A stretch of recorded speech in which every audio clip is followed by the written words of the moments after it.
Hello students, আমাদের চ্যানেলে তোমাদের সকলকেই স্বাগতম। আজকের ক্লাসে আমরা ক্লাস 5 এর রায় ও মার্টিন ২০২৫ প্রশ্নবিচিত্রার বাংলা থার্ড সেমিটিভের ৫ নম্বর মডেল সেটের প্রশ্নোত্তরগুলি আলোচনা করব। বাংলার আগের মডেল সেটগুলির প্রশ্নোত্তরের ভিডিও তোমরা যদি দেখে না থাকো, তাহলে অবশ্যই আমাদের চ্যানেলে গিয়ে দেখে নিও। নিচে ডিসক্রিপশনে লিঙ্ক আমি দিয়ে রাখলাম। আর তোমরা যদি আমাদের চ্যানেলে নতুন হয়ে থাকো, তাহলে চ্যানেলটিকে সাবস্ক্রাইব করে পাশে থাকা বেল আইকনটি অলে প্রেস করে রেখো। তাহলে পরে ক্লাসের ভিডিওগুলি আমি আপলোড করলেই তোমাদের কাছে নোটিফিকেশন পৌঁছে যাবে। তাহলে শুরু করা যাক। ১ নম্বরে আছে, ঠিক উত্তরটি নির্বাচন করো। একের ১ নম্বর প্রশ্ন হলো, সূর্য সেনের প্রিয় কবি ছিলেন রবীন্দ্রনাথ ঠাকুর। একের ২ নম্বর প্রশ্ন হলো, জটি পিসিমাকে ভোরবেলা তাল দিয়েছিল গোপাল। একের ৩ নম্বর প্রশ্ন হলো, এমনি করে রোজ পৃথিবী নতুন হচ্ছে। একের ৪ নম্বর প্রশ্ন হলো, মিষ্টি কবিতায় কবি হলেন প্রেমেন্দ্র মিত্র। একের ৫ নম্বর প্রশ্ন হলো, একলা কবিতায় মস্ত আশীর্বাদের মতো মাথার ওপর ঝরতে থাকে গাছের পাতা। একের ৬ নম্বর প্রশ্ন হলো, সিংহাসনে ঝোলানো থাকে ভাঙা বোতল।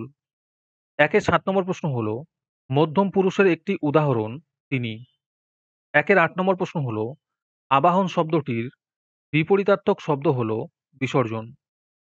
একের ৯ নম্বর প্রশ্ন হলো, তুমি তোমরা তুই তোরা এগুলি মধ্যম পুরুষ। একের ১০ নম্বর প্রশ্ন হলো, কোনটি প্রথম পুরুষের উদাহরণ? এর উত্তর হবে তারা। একের ১১ নম্বর প্রশ্ন হলো, ঋজু শব্দটির বিপরীত শব্দ হলো বক্র। তারপরে ২ নম্বরে আছে, একটি বাক্যে নিচের যে কোনো ৩টি প্রশ্নের উত্তর দাও। ২ এর ১ নম্বর প্রশ্ন হলো, চট্টগ্রাম শহরটি বর্তমানে কোন দেশে অবস্থিত? এর উত্তর হবে বাংলাদেশে। ২ এর ২ নম্বর প্রশ্ন হলো, চটি পিসিমার ভালো নামটি কি? এর উত্তর হবে হরিমতি। ২ এর ৩ নম্বর প্রশ্ন হলো, পথের পাঁচালী বইটির লেখক কে? এর উত্তর হবে বিভূতিভূষণ বন্দ্যোপাধ্যায়। ২ এর ৪ নম্বর প্রশ্ন হলো, আকাশের দুই বন্ধু গল্পটি কোন বই থেকে নেওয়া হয়েছে? এর উত্তর হবে স্বপ্ন দেখি রূপকথায় বই থেকে নেওয়া হয়েছে। তারপরে ৩ নম্বরে আছে, একটি বাক্যে নিচের যে কোনো ৩টি প্রশ্নের উত্তর দাও। ৩ এর ১ নম্বর প্রশ্ন হলো, কোন পথে সহজেই গড়িয়ে পড়া যায়? এর উত্তর হবে মসৃণ এবং ঢালু পথে সহজেই গড়িয়ে পড়া যায়। ৩ এর ২ নম্বর প্রশ্ন হলো, একলা কবিতাটি কোন কাব্যগ্রন্থ থেকে নেওয়া হয়েছে? এর উত্তর হবে আমায় তুমি লক্ষ্মী বলো কাব্যগ্রন্থ থেকে নেওয়া হয়েছে। ৩ এর ৩ নম্বর প্রশ্ন হলো, রাজার খুড়ো কি করেন? এর উত্তর হবে হুঁকোর মালা পরে নাচেন। ৩ এর ৪ নম্বর প্রশ্ন হলো, কবি কাকে ধরার জন্য ছোটেন? এর উত্তর হবে কাঠবেড়ালি ধরার জন্য ছোটেন। আজকের ক্লাসের ফ্রি পিডিএফটি পাওয়ার জন্য প্রথমে তোমাদের এই ভিডিওটিকে লাইক করতে হবে। তারপরে আমাদের চ্যানেলটিকে সাবস্ক্রাইব করে তার একটি স্ক্রিনশট তুলে আমাদের হোয়াটসঅ্যাপ নাম্বার 7501121499 এ পাঠালেই তোমরা ফ্রি পিডিএফটি পেয়ে যাবে। আর বাকিরা ৳৩ দিয়ে আজকের ক্লাসের সম্পূর্ণ মডেল সেটটি আমাদের কাছ থেকে নিতে পারো।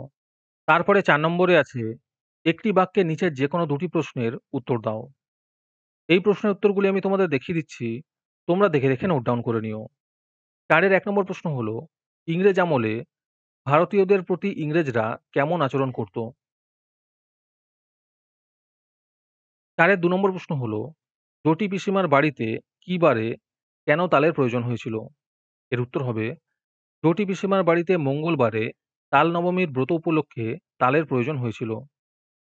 ৪ এর ৩ নম্বর প্রশ্ন হলো, ঘুড়ির সুতোয় মাঞ্জা দিতে কি কি লাগে? এর উত্তর হবে ঘুড়ির সুতোয় মাঞ্জা দিতে গেলে গরম জলে ফোটানো শিরিষ আঠা, কাঁচের গুঁড়ো এবং রং লাগে। তারপরে ৫ নম্বরে আছে, কয়েকটি বাক্যে নিচের যে কোনো ২টি প্রশ্নের উত্তর দাও। ৫ এর ১ নম্বর প্রশ্ন হলো, আঁখ ও রোদ্দুর শব্দ দুটি কোন মূল শব্দ থেকে এসেছে? এর উত্তর হবে ইক্ষু থেকে আঁখ এবং রৌদ্র থেকে রোদ্দুর এসেছে। ৫ এর ২ নম্বর প্রশ্ন হলো, কবি যখন একলা থাকেন তখন তার সঙ্গে কারা থাকে? এর উত্তর হবে কবি যখন একলা থাকেন তখন কবির সঙ্গে থাকে সবুজ গাছপালা আর থাকে তার ভিতর দিয়ে চলে যাওয়ার পথ। এছাড়াও কাঠবিড়ালি, গাছের ঝরা পাতা, এমনকি শাল বা তাল সুপুরির বনও কবির সঙ্গে থাকে। ৫ এর ৩ নম্বর প্রশ্ন হলো, পাউরুটিতে পেরেক ঠোকে কেন রানীর দাদা? কোন কবিতার অংশ, কোন রানীর কথা এখানে বলা হয়েছে? এর উত্তর হবে বোম্বাগড়ের রাজা কবিতার অংশ। আর এর সাথে প্রশ্ন ছিল, কোন রানীর কথা এখানে বলা হয়েছে? এই উত্তরটি এখানে লিখে দেওয়া হয়নি। আমি বলে দিচ্ছি, তোমরা একটু লিখে নাও।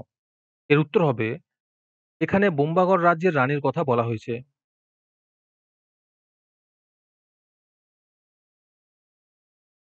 তারপরে ৬ নম্বরে আছে, নিজের ভাষায় নিচের যেকোনো একটি প্রশ্নের উত্তর দাও।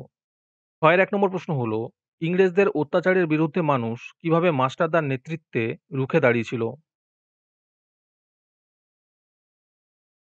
৬ এর ২ নম্বর প্রশ্ন হলো, বর্ষার রাতে গোপালের দেখা স্বপ্ন কিভাবে মিথ্যা হয়ে গেল তা গল্প অনুসরণে লেখো।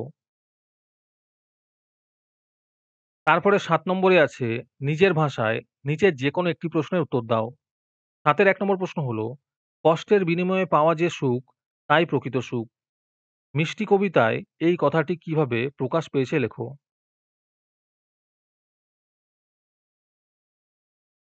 ৭ এর ২ নম্বর প্রশ্ন হলো, বোম্বাগড়ের রাজা কবিতাটি পড়ে সেখানকার মানুষ ও নিয়মকানুন তোমার কেমন লাগলো তা নিজের ভাষায় লেখো।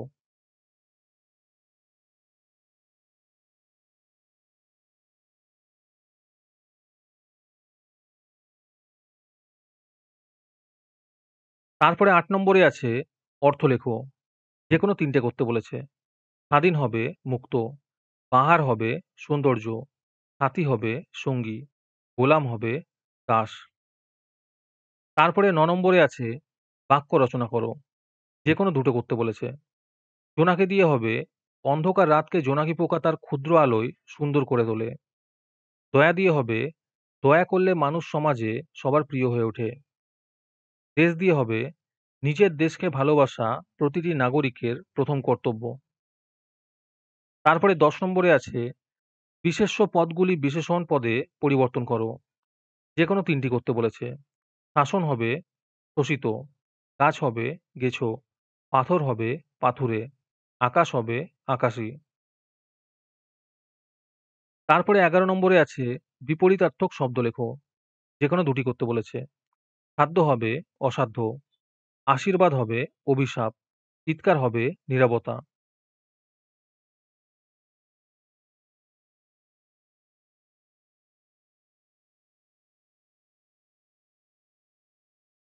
তারপরে ১২ নম্বরে আছে, অনুচ্ছেদ রচনা করো।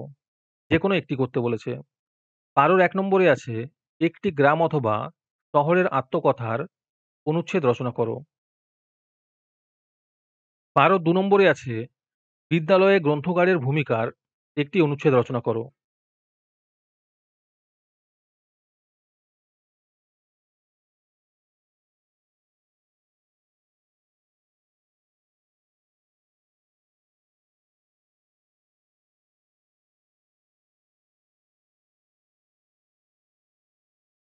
আজকের ক্লাসটি তোমাদের ভালো লেগে থাকলে ভিডিওটিকে লাইক এবং চ্যানেলটিকে সাবস্ক্রাইব করে দিও। তার সাথে ভিডিওটি তোমাদের সহপাঠীদের শেয়ার করে দিও। আর তোমরা কোথা থেকে আমাদের ভিডিওটি দেখছো অবশ্যই কমেন্টে লিখে জানিও। তাহলে আজকে এই পর্যন্তই। দেখা হচ্ছে পরের ক্লাসে।